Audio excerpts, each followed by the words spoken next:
ভারতবর্ষের মানচিত্র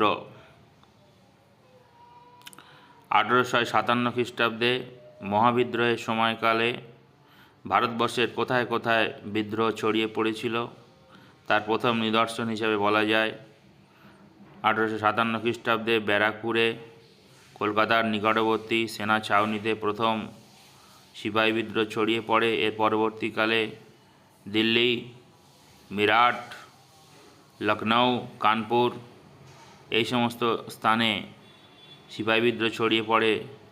এই দিল্লি, মিরাট, কানপুর, লখনউ এই সমস্ত স্থানগুলি সবই ছিল উত্তরপ্রদেশের অন্তর্ভুক্ত। 2. ফকির বিদ্রোহ। ফকির বিদ্রোহ ছড়িয়ে পড়েছিল উত্তরবঙ্গে, মালদা, দিনাজপুর, কোচবিহার এই সমস্ত অঞ্চল